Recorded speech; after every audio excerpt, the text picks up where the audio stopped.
Now I'm hunkered down in Bunker Town again, again, again. Welcome to the 5th episode of the podcast. This is your proprietor, Tony Ortega, coming to you from an undisclosed location deep inside the interior of the Earth's crust, otherwise known as the underground bunker.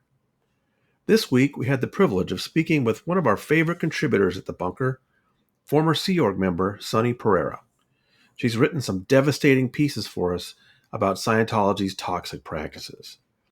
But she surprised us recently by telling us that she had witnessed something that might help us understand where Scientology had dreamed up the religious arbitration strategy that is proving to be such a boon for Scientology in litigation.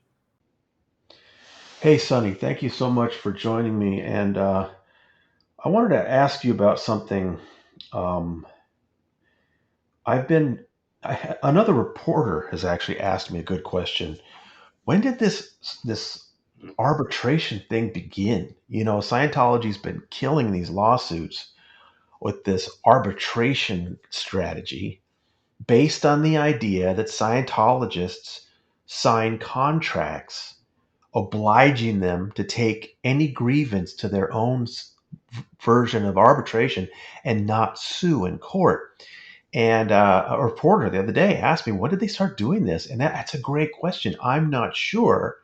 I suppose it might have something to do maybe with the Wallersheim cases back in the 80s. I said that to Jeffrey Augustine the other day. But I also suspected the Lisa McPherson thing had something to do with it. And you, of all people, had a really interesting account that suggests that it was the McPherson thing. Tell me that story. So I was at Celebrity Center from 1991 till about 1998. And during that time, I had a lot to do with the staff training and processing and also other areas like the public service. But one of my sideline duties was being a member of what's called the Perimeter Council. Perimeter Council is a group of Sea Org members that is on every Sea Org property that meets at least once a week. Probably some of them meet daily to discuss issues regarding public or staff that need to be dealt with because they could be causing a situation or what we call a flap outside of your perimeter of your property. It's literally referring to the perimeter of the property. It could be somebody gets pregnant, like a Sea Org member gets pregnant, somebody wants to leave the Sea Org, somebody gets very ill, somebody is going to the rehabilitation project force.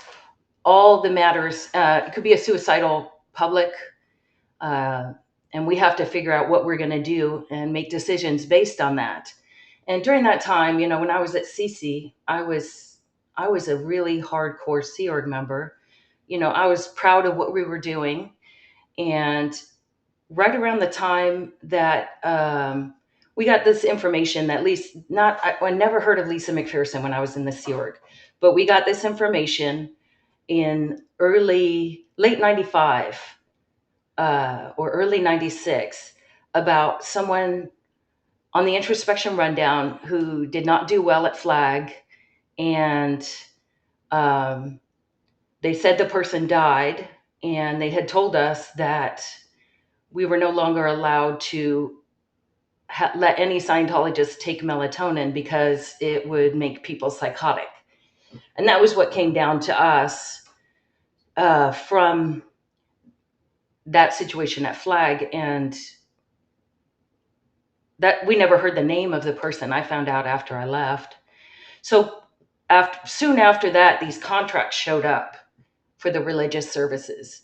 And as a member of a perimeter council, we were so excited. We had our meeting, we were looking at the contract, and we were like, wow, this is going to help so much because it's going to stop legal cases.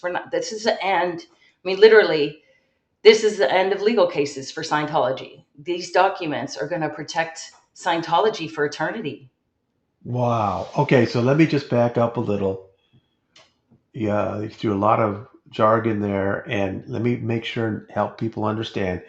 You were a member of Scientology Sea Org, the group that signs billion-year contracts and promises to serve lifetime after lifetime. How old were you when you started that?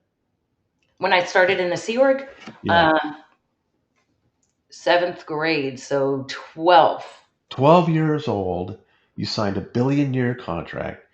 You were in Los Angeles, where there's the Celebrity Center on Franklin, right? Very well-known landmark there in Hollywood. Correct. Uh, and you're referring to a death that occurred at Flag. Flag is short for the Flag Land Base, which is in Clearwater, Florida. So across the country, this woman who was not in the Sea Org, she was a public, her name was Lisa McPherson, had been held in something called the introspection rundown, which is something, this bizarre thing L. Ron Hubbard, the founder of Scientology, had come up with, where he decided the way to deal with a psychotic episode is to hold the person in silence. Put them in a room, nobody can talk to them, they can rave all they want, nobody will answer them, and just give them the silent treatment day after day. This was in 1995. Hubbard had died in 1986. So this is 9 years after Hubbard was gone. But Lisa McPherson had a psychotic episode. They stuck her in a hotel cabana in Florida. And 17 days later, after 17 days of the silent treatment, she was dead. And so this turns in, that was in December 1995. By 1996, it was beginning to become public, and it was becoming one of the biggest public relations disasters in Scientology history. And as a result of that, you're saying this group of you whose job it was, when you say perimeter committee, I think of this as like the committee in charge of holding down scandals, right? You guys were thrilled to find that there was this new set of contracts that were going to prevent these kinds of, legal problems in the future. Correct. And you remember that there was this arbitration clause in there that would prevent people from suing the church. Is that what you were excited about? Yeah, the arbitration clause, and also that we were able to administer introspection rundowns if someone needed it. We were able to have that control if we needed it. Yeah, I think Jeffrey Augustine has referred to it as the kidnap contract. That basically Scientologists give up all rights.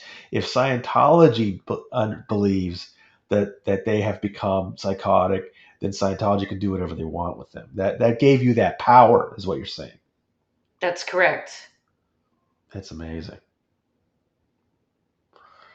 And And I think yeah, go what ahead. we're seeing now is, I hate to say it that way, but Miscavige's joyride testing this contract in the court systems. Well, it is interesting that, okay, so Lisa McPherson died in 95, and sometime after that, they decided that for future problems, they would create this contract that had Scientologists giving up all their rights. And then, as a member of the Perimeter Committee, you thought that was a good thing at the time. Right. Um, but it's interesting because several people still did sue after that. And I'm thinking in particular Laura DiCrescenzo, who sued in 2009, and her case didn't conclude until 2018, and they didn't try the arbitration thing against her. But when the Garcias sued in 2013, this was the first case where, I don't think it's the first case they brought up arbitration. I think they had also done that with Bert Shippers before. But this was the first case where a judge that I'm aware of, where a judge said, yes, you signed a contract. You have to follow that contract. You cannot sue the church. That was Judge James Whittemore in Tampa. He made that decision, I believe, in 2015. And ultimately, the Garcias did go through the arbitration. They said it was a joke. They were not allowed an attorney. They were not allowed a transcript. The IJC, the International Justice Chief, Mike Ellis, disallowed 90% of the evidence they brought with them. I mean, it was just a farce. But Judge Whittemore accepted the results, and then the 11th Circuit, after a 3-year appeal, upheld the ruling. So, wow, that was huge victory for Scientology, and you can see that Miscavige is now using that as much as he possibly can. He's used that in three additional lawsuits since then, and he's had two victories, and then one of those victories overturned. So, and now he's trying the same thing with this new labor trafficking lawsuit.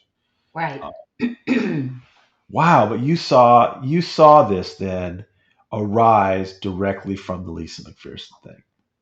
Yeah, that was the first time I'd ever seen anything like it. I don't remember any earlier having contracts like that. And we had all the SEARD members sign it like that day. The next muster, we had copies and everyone signed one. Uh, I don't even think we gave them time to read it. I mean, who knows? Well, that I mean, yeah, I mean, whenever this comes up, I think people are surprised to find that they even signed something like that. Yeah, You know, oh, you want to take this course? Here, sign this. Okay, I mean, who goes through the fine print? yeah, but when you're dealing with Scientology, you kind of have to. You should, you should. That's a good Yeah, point, Sonny. but I honestly think with all of these cases, he's trying to see how far it'll go, and will it really hold up, like his lawyers told him it would. Well, I mean, they're on a winning streak. The Garcia case not only forced the Garcias into this ridiculous arbitration, but it was upheld by the 11th Circuit. And then the second time it worked was against Valerie Haney, and she's now facing the prospect of going through the arbitration. The third time they used it with success was against the Danny Masterson accusers. The judge in that case also ruled that, well, a contract's a contract, you have to go to arbitration.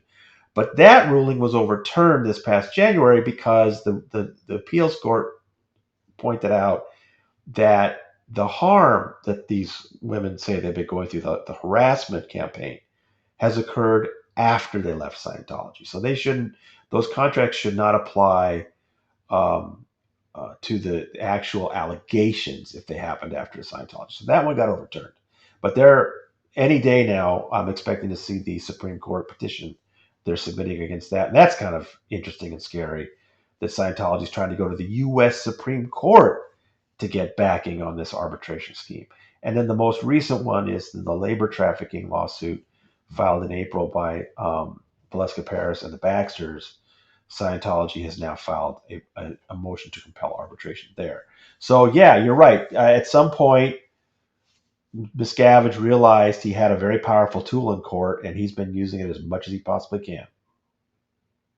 I think that's the case, and I don't. Yeah, I can't help but wonder how he got entangled into. How is Scientology entangled into the Danny Masterson case? How did they like that one? Boggles me because back when I was back in the '90s, if you get someone with legal trouble, they're out. You can't even have them on the property. They're not. Go figure it out. But Yeah, I I guess did want to ask you about that one because you were up close with all these celebrities at the CC, and you saw how they were treated, how they were thought of by the church. The man, I when I first broke the news that Danny Masterson was being investigated by the LAPD back in 2017, 5 years ago, right from the beginning, I was hearing from people saying, "Oh, Scientology is going to drop him like a hot rock."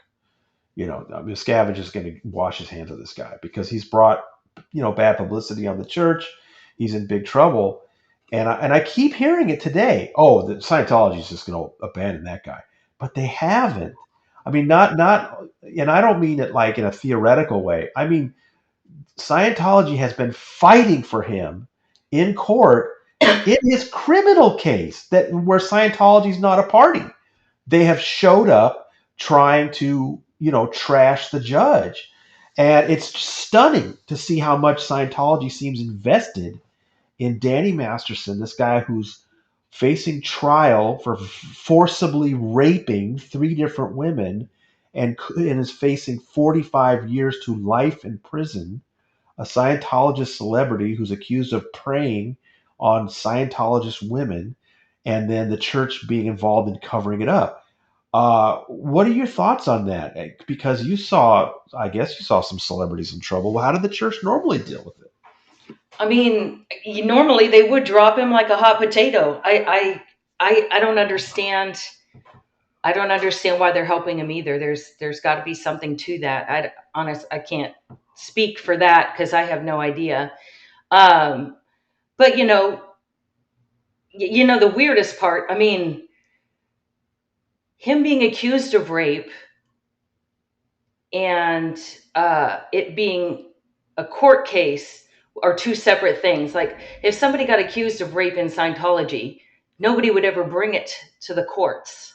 Right. It would be dealt with internally, where both sides, both parties, would be given security checking. They would be both under interrogations to find out what actually happened. And I wonder, do they think Danny is innocent? Is that why they're helping him? I mean, Well, I can't they're even so fathom. thoroughly involved in it. I mean, there's no question that Danny and his victims, at least one, if not all three, were sect checked. They were interrogated by a Scientology sect checker. There's references to that in the most recent case where there was a June 30th hearing, and I quoted from the transcript in a piece at the bunker, and you can see in those quotes that I took out, there are references to Danny's report. So, I don't know if the prosecution has it or not, but there's no question that Scientology interrogated Danny Masterson, That's and correct. It's 100% correct. He has and to have been. and they interrogated at least Jane Doe 1. I don't know about Jane Doe 2 and Jane Doe 3. So, yeah, Scientology, and then the other thing is, when Jane Doe 1 went to the LAPD about a year after her incident in 2004, um, Scientology apparently rounded up various members to submit affidavits to the LAPD to kill the investigation. So I don't know. Maybe is Scientology so afraid of its own exposure in an investigation about what happened then that it's sticking by Danny? I mean, what are the possibilities here as far as a Scientologist, I mean, a celebrity in the church? I mean, it's bizarre. I mean, if he gets convicted of being a rapist, he can't be a Scientologist anymore. He'll be out. So, I mean, there's that. I mean, that's a long shot though if they're betting on that. But I mean, how many Scientologists are they going to be losing if he gets convicted? Are That's these an people going interesting. to leave with him? That's an interesting question. You raise a really good question, and that is, what kind of a price will Scientology pay if Danny is convicted of these crimes? I mean, are other Scientologist celebrities are going to be asked about it, and are they going to see an exodus of celebrities? I don't know. I mean, at this point so far, I don't really see even the people that were close to Danny getting asked much about it. Some of his That 70s Show people really haven't been, asked too much by the press. In some ways, it's kind of funny because I don't know if uh, it just seems like this case does get steady press coverage, but not as much as I would think. And I don't know if it's just that the Scientology angle makes some press reticent or not. Probably. I would think so. They don't normally like touching anything that has that word in it, Scientology. So, Yeah. Uh, well, we'll see about the trial's coming up fast, and I know the press will be there every day, so that will be, we'll get to see how whether it's on the front page or not. yeah. Um, well, let me ask you also about the uh, the perimeter committee. I'm fascinated by this idea that these Sea Org members were had this sort of mini watchdog committee to make sure they weren't flaps. Can you give me a couple examples of other things that you guys did? We anybody who wanted to leave the Sea Org, we would talk about that person and what their current situation is, why they're trying to leave, and how we're going to handle it. Who's going to do their interrogations? They all get interrogations. Uh, that one woman, she was 7 months pregnant from Taiwan, who tried to jump off the sixth floor. Um, and was physically pulled back by one of our staff members. That was one of the ones we had to deal with, trying to figure out what to do. She was a public. Um, Yikes! yeah. Anyone who had suicide thoughts, it could be a Sea Org member or a public. We can't let. It got to a point where you couldn't have anybody on the Celebrity Center property if they had any thoughts about suicide or attempts at any time. Um, Anybody who was on what's called a PAB 6, which is a professional auditor bulletin number 6, which is basically the prequel to the introspection rundown. Um, Before the introspection rundown came out, people would use the PAB 6 handling, which is take walks every day, vitamins, eat, sleep, and stuff like that. And we would actually have people running programs, like we'd have a set of steps for them of Sea Org members to go through these things to get their heads straight. I mean, honestly, a lot of them were just lacking sleep and mental torture of trying to get weekly statistics up. But we always had at least 5 people on PAB 6 programs trying to keep them off the need for an introspection rundown. So there would be that. Um, Anybody acting like off? I mean, we had some that were just straight up off and didn't belong in the Sea Org. Some of them, Well, let's not mention names as No, far I'm not as going to. Sea Org members having uh, difficult times. Uh, It were pushes there them over the edge sometimes. The stress pushes people pretty far, and it comes out in many different ways. Um, we had and what? two people that they were trying to say were on the introspection rundown, but really they were just one of them was locked up in a closet in the dark. This is when I first came to CC. This guy was locked up in a closet, and they were trying to figure out how to get him to get some sleep, and they came to me. Uh,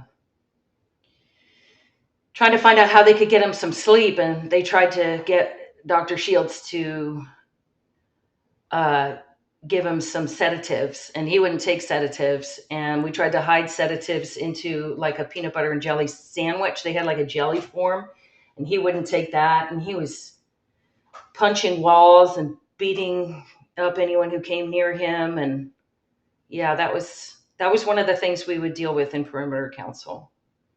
He was not in the right place to get help. What happened to him ultimately? He finally was out of the Sea Org, and he's a public Scientologist. Happy.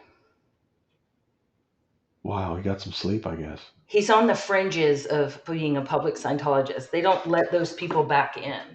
I see. They just show up to events, but you can't sell them any services. They're not allowed to do anything but donate money, and that's it. What about the celebrities? Did you have to deal with some unruly or unhappy celebrities while you were there? I mean, they really unruly celebrities. I mean, And we would try to do what we had to do to keep them happy. So, like for example, one Can I mention the name of the celebrity? Sure. Okay. Well, we know the one I had mentioned was Kirstie Alley when she didn't want to be married to Parker anymore, Parker Stevenson, and that became something that Celebrity Center had on their in their situation front and center, where they were dealing with it. And her new um, boyfriend hadn't been introduced to Scientology as far as I remember, and he was getting free auditing sessions. Meanwhile, Kirsty and her husband at the time were doing marriage counseling at Celebrity Center. And the whole thing was directed to getting Parker to be willing to move on from his marriage and let her move on. And Celebrity Center backed that. So Celebrity Center wanted Parker out of the picture so Kirsty could start up with her new boyfriend, Yes, they were facilitating that. Uh huh. just like they did with uh, Tom Cruise. They wanted him to get away from Mimi so they could get together with Nicole. It's matchmaker. Scientology loves to play matchmaker. It's so bizarre. And it has more to do with having, how does this match help expand Scientology? I mean, that's the thought process, which doesn't make any sense. Why are we meddling in people's lives like that? It is pretty nuts. I mean, it made sense at the time, but it's nuts. Yeah, especially if it's well, I'm sure Parker's better off. Hope so. I hope so. And then, of course, you told the wonderful story that we wrote about at the bunker about Brad Pitt bringing in his iguana to get some auditing. Yes. Yep, that's right. He got a nerve assist. Hmm. A nerve assist. That's right, not auditing. Yeah, the Wow. iguana got a nerve assist. Wow. There was another question I wanted to ask you about the celebrities. I know you're not thrilled about talking about the celebrities, but back to Danny Masterson for a minute. I just wanted to get your thoughts on this, and I know there maybe is not a right answer on this, but one of the things that's interesting to me about Danny Masterson and Scientology's loyalty to him is that this is a guy that's never been like much of a Scientologist. He's not doesn't have the completions. He's never gone clear. He doesn't do much auditing at all. Does that matter to Scientology, or do they think, well, he's a big name and he makes us look good, so maybe we should stick by him or something? I don't know. The only logical thing I can think of about him is the entourage, his family or whoever. They are worried about coming out because like, if he becomes a convicted criminal, he can't be in Scientology anymore. And is he going to drag people out with him? Is he going to Uh, talk people into leaving? There'll be like he a showdown of that. Like, whose he is side are part you? of a large yes, he is part of a large Scientology group. That's I'm glad you brought that up. That is very So interesting. will they walk away with him, or will they disconnect from him? This is a question, you know. I'm told that he's fiercely loyal to his mother and his siblings, like unusually so, and they to him, and they will stick by him no matter what. So yeah, I guess if he's convicted and Scientology then kicks him out, I guess they're going to lose that whole clan. Yeah, how far out does that clan reach? It's immediate family. Is it other friends too? Is it there's there's got to be something on that side of it that they're worried about. But that's just a guess. I really don't know. I have to think it's that. Right, that's a good point. Um, and let me ask you another celebrity question. I know you hate celebrity questions, son, but I can't help it. You were at the Celebrity Center. You saw all these people.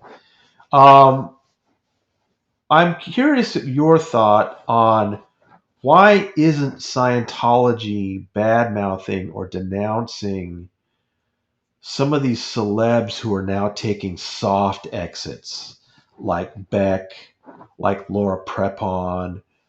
Um, you know, Leah, of course, is the opposite example. She came out guns blazing.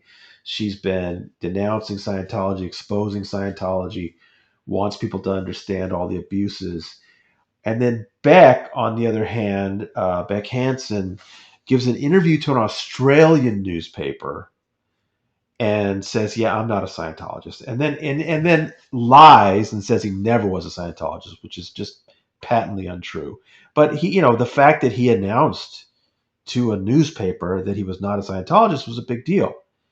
And then I don't know, 6 months later, a year later, Laura Prepon did something similar. She said that she had not been a Scientologist for 5 years in a magazine interview. But neither one of them has said anything else about it. They've not given any interviews about it. They've certainly not said anything critical about the Church of Scientology. But Scientology hasn't really run them down at all. What are your thoughts on that? Well, I mean, because they're not doing any kind of direct attack or criticism of Scientology, they just, I think they just let them go. I mean, Brad Pitt tried it. I mean, he was there for a while. He wasn't there for 5 minutes. He was there for a while. I saw him many, many times getting auditing sessions. And, he left quietly too. I mean, I don't know that he ever said anything, but there's behind the scenes uh attempts to recover. I mean, there was an attempt to recover Brad Pitt in 2000. I want to say it was 2000 or 2001, but it didn't go anywhere. And when these two made their statements, I'm pretty sure that someone from the president's office at Celebrity Center went to make a visit with both of them to say, hey, what's going on, and had whatever conversation and maybe tried to get them back, but it didn't go anywhere. I mean, that's what they would normally do.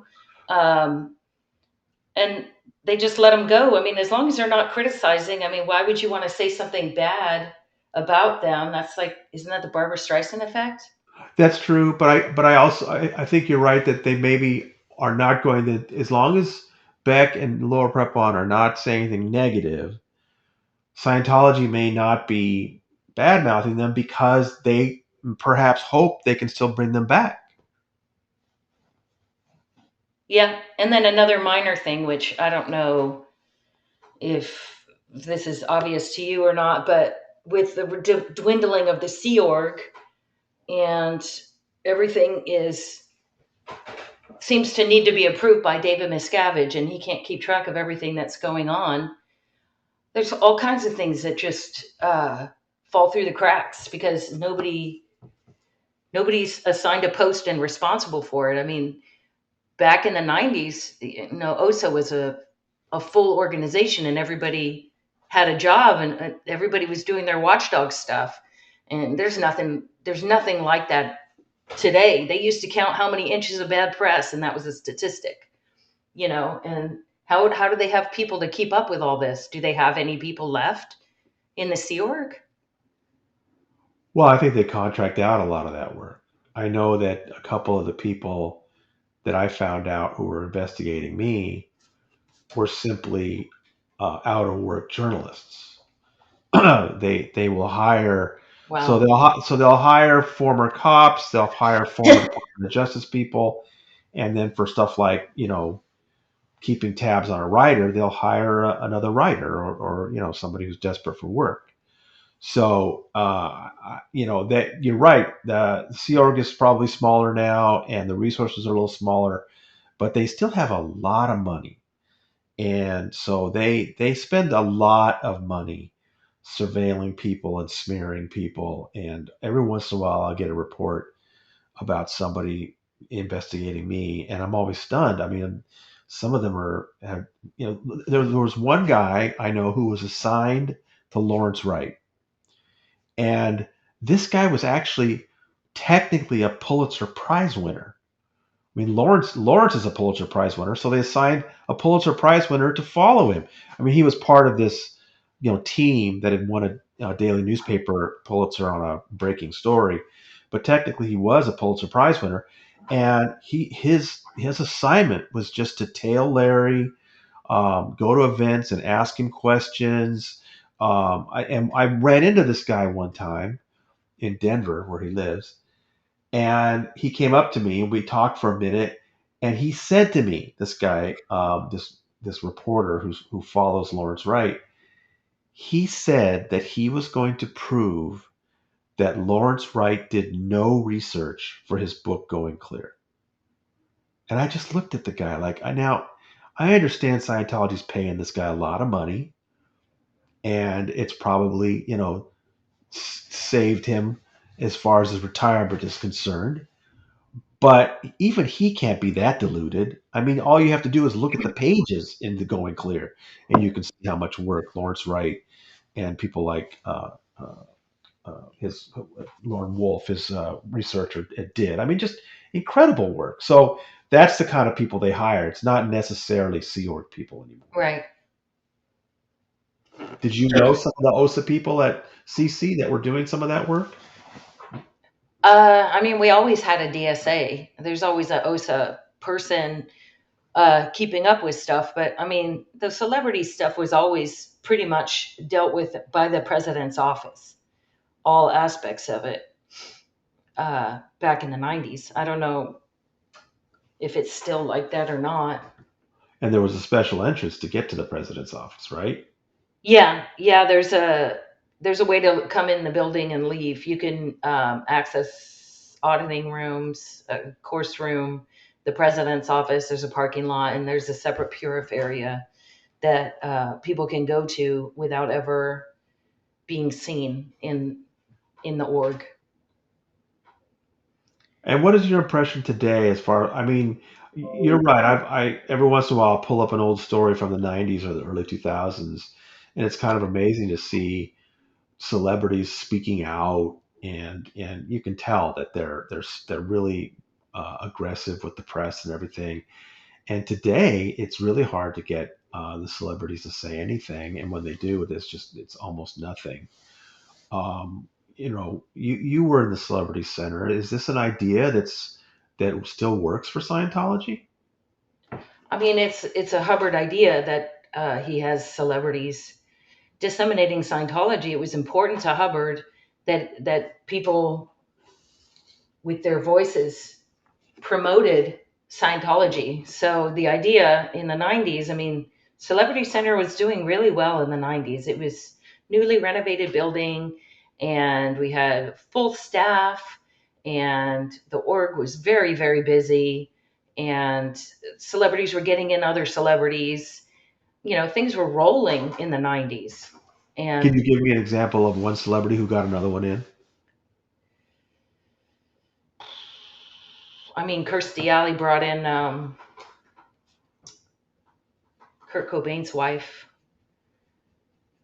right after right after he passed away. What's her name? Courtney Love. Wow, Courtney Love.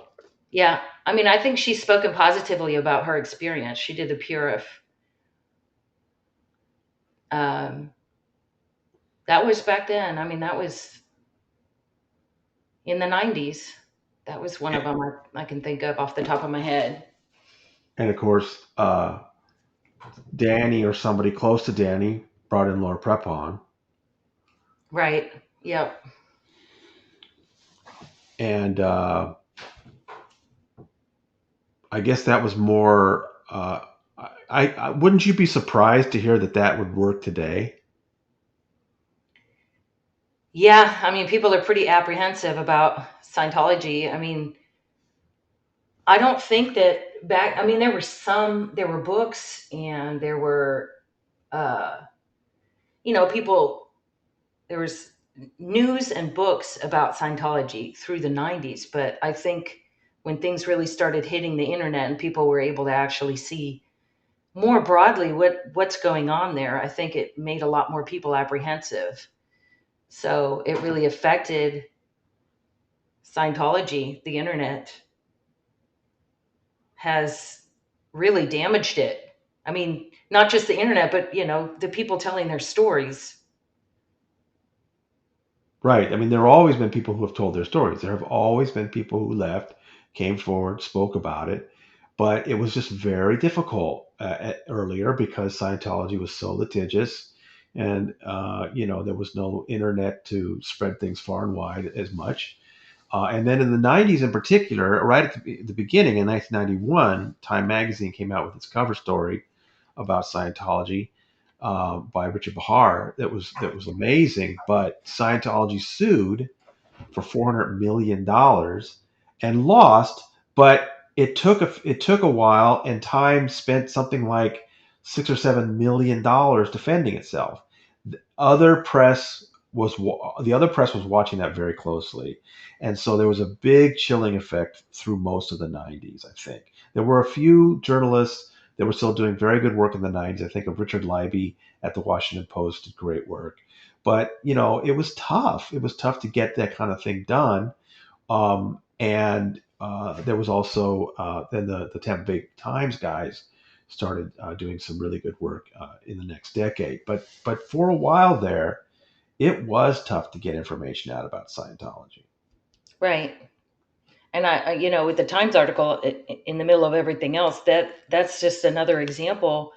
Isn't it Hubbard that wanted Paulette Cooper to be set an example? And I think they just did that again with the Time magazine article where they're saying this is what happens when you try to report on us. Oh, no question that a lot of these strategies against journalists are mainly simply meant to Yeah. scare publications. It's that they don't usually win these lawsuits. They lost the Washington Post one. The Time Magazine one. They subsequently lost one against the Washington Post. But L. Ron Hubbard is on record saying that the lawsuit is not necessarily to win; it's to scare people, it's to wear them down, it's to cost them a lot of money, and that Make an example. Yeah. to this day, it makes lawyers for media companies nervous, and media companies are still very careful today. Even now, yeah, even after Leah's show and Lawrence Wright's book and Going Clear, I can tell you from personal experience that there are networks and news organizations that are very interested in exposing what's going on in Scientology, but can't bring themselves to pull the trigger. Wow.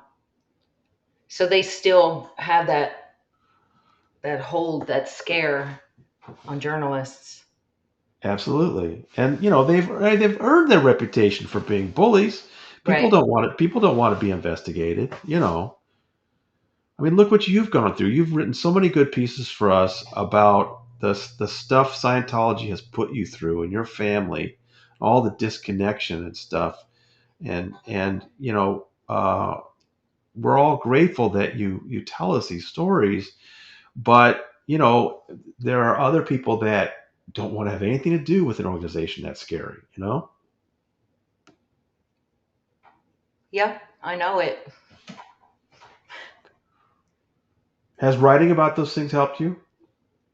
Yeah, I like writing about them.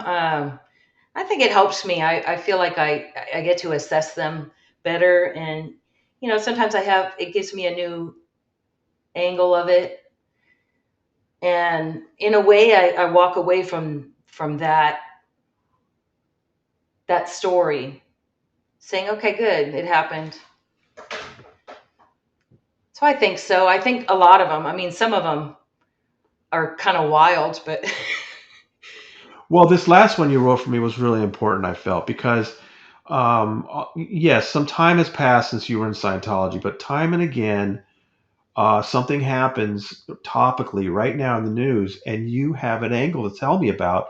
So, for example, I wrote recently about how one of Scientology's attorneys has been he's been putting out, he put out a chapter in a book, and he's been giving lectures apparently, trying to convince people that Scientology treats confessional material like other, quote, religions, and so therefore deserves protection of the courts. And you wrote me a great piece recently about how that just isn't true, that when somebody was in trouble, if somebody took off, the first thing you would do is get out their folders and go through their private confessional material to get clues for information that would help you track them down. That's right. And you saw people's private confessional files being rifled through. I did it myself and handed them to other people. I mean, I'm a sinner. I was a Sea Org member, which is a sinner. I'm a Sea Org member, ex Sea Org member, hopefully an ex sinner. I helped recover lots of people. I interrogated people and made them stay. I got people to come back. I did all of that stuff, and I'm sorry. I've audited. I've done sessions of introspection rundown. I've I've been involved in one, two, three, four introspection rundowns. All of them were isolated, or well, two of them were locked up, and two of them were just isolated. But you know, I hate it, and I wish I knew how those guys were doing. I, that's the one. Those four people, I would love to know. Sorry, I'm rambling, but Maybe we could work. Maybe we could work on that. You and I could. Maybe that's a future project. We could work on that. track them down. No. But see, that's. I think people like you are so valuable because I know there are other people that come out of Scientology that maybe have participated in some of its nefarious activities, and they want to put a different face on it. I'm thinking, of course, of Marty Rathbun, who had such a reputation for being an enforcer and scary guy, but he was writing books calling himself a warrior for Scientology. He wanted to be seen as this knight in shining armor who was going to save Scientology, and that's. I think other people have a way of not. What I'm trying to say is I always appreciate the people who come forward and say, I know Scientology does some pretty shitty things because I was involved in it. That takes a lot. I know it's not easy for you, and I just want you to know how much everybody in the bunker community appreciates that you have done that. You've really told us some very personal things and really traumatizing things that happened to you in Scientology. Yeah, yeah. I hope they help people understand it better. People who have never been in, and I hope that maybe one or two people that know me from back then read some of these stories and go, oh yeah, I was one of her. And then I've had a few of those where people have reached out to me and I help them find out what happened to a family member, stuff like that. So I can't really get into any of that, but I like being able to, help people close things up or understand what happened. So that's what I hope I accomplish with some of these articles. And you told me that this last piece you wrote about going through people's files, that got you a big reaction kind of behind the scenes from some of the other Scientologists, right? Yeah, I got from some second gens. I got some thank yous for coming out with that information and just being direct and honest and um, raw about it.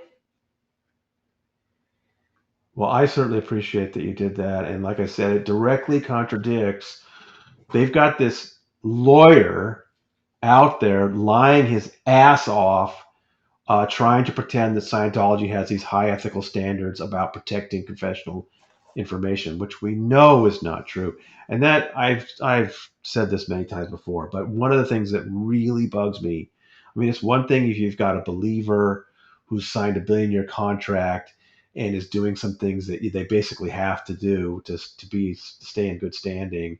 But when you're talking about attorneys lying to judges, lying to courts, and we can prove that they're lying, and they suffer no consequences. Of course, the number one to me was when Bert Deitzler, this attorney, told the U.S. Supreme Court and the California State Supreme Court that Laura DiCrescenzo's files should not be turned over because they contained religious material. And the courts disagreed. She got her materials, and what did it contain? There was no religious material. It was disgusting examples of a child being manipulated, guilted, just, gaslighted, horrible treatment of a child. That's what Bert Deichler was trying to keep hidden, and that he told some of the highest courts in this country was religious material. And that guy suffers no consequences. That bugs the crap out of me. Yeah, that is absolutely unbelievable. But thanks to people like you, we get the truth. And it's really important. So I just want you to know how much we all appreciate that. Thank you. So, any other observations about Scientology's celebrities and Celebrity Center today, and how maybe things are changing from your day? I mean, it seems pretty dead to me, but I don't know. I mean, do they even put out the celebrity magazine anymore? I To, haven't seen one in a long time, but let me just tell, if there's anybody listening to this that's getting a copy, please forward any copies of Celebrity Magazine or Impact or Source to the bunker, to my email. I'd really like to see those. But you're right, I haven't seen a celebrity in a long time. yeah, I'm wondering if they pass those out. And there's two versions of it, which I'll tell you if you don't know. It's the major and the minor. If it says major on the front, that only goes to Scientologists. It's not going to non-Scientologists. Like they don't bulk send that out. That just goes to people who are on the bridge somewhere. And I see. if it says minor on it, it's going everywhere. So that gives you a better idea of how much is that celebrity actually promoting Scientology. If they're just on the major, the one that says major, they're not actually promoting Scientology. They're just promoting Scientology to themselves, if that makes sense. Yeah, I mean, I guess they promote the Celebrity Center to publics in general, just to give them a feeling like things are still great, right? They should, yeah. I mean, they're supposed to have that magazine come out once a month. That's Hubbard policy, but who knows if they're really doing it. I mean, who's on the front? I mean, we don't know anything about this great religion saving the world. The last issue I saw was from a couple of years ago, and the I didn't even recognize the person on the cover, and the only person I did recognize inside was the Martin Cove, right? Marty Cove, the guy that's in he was in the people are gonna kill me for forgetting the show Karate Kid, and now they have Cobra Kai. Cobra Kai. Oh, okay. Yeah, yeah, Martin Cove. He's a long time Scientologist, and the last copy of Celebrity that I actually laid my eyes on a couple of years ago featured him being all gung ho. So he's still very, very much a Scientologist in the opinion of Wow. Scientology. Yeah, and he's hit it big again. He's really, that whole Karate Kid thing has come back around. So he's doing very, very well, and I'm sure they're thrilled Well, that's cool. for Yeah. him. Yeah, I don't know. I mean, I haven't been around the celebrity center scene since the late 90s. I mean, I was in the 2000s, I moved on. So I don't know. And they don't let anything come off that property where possible. You don't find out anything that's going on if you're not physically celebrity center staff. So it's hard to know what's going on. They keep Yeah, it. but you were there when you got to see Brad Pitt's iguana get a nervous cyst, and you got to see Kirstie Alley getting help splitting from Parker from the church that wanted her with the new guy. What was his name again? James Wilder was his name, I think. Yeah, we called him Greasy Face. Oh, oh, now you're getting me in trouble, Sonny. Sorry, we couldn't remember his name. Everybody called him that. I think everybody had a name there. I should probably keep my mouth shut. Oh, there were celebrity nicknames. You have to tell me another one. Come on. I mean, John Travolta's is Jack Truffle. Jack Truffle? Yes. I'm And Brad afraid to ask Pitt's was why. Bert. What? I'm afraid to ask why it was Jack Truffle. I don't know. But it was Jack Truffle. Imagine what you want into that. Okay. And Brad Pitt was Bert. Bert. Bert Pip. Uh, yeah, they called him Bert. Okay. I don't know. I don't. Those are the only ones I remember. Okay. Well, thank you. I know you don't like talking about the celebrity, so the fact that we got that out of you, I'm so thrilled. That's a perfect place. Thank you, Sonny, so much for joining me, and I can't wait for your next piece for the Underground Bunker. You're welcome. Thank you. All right, talk to you later. Okay.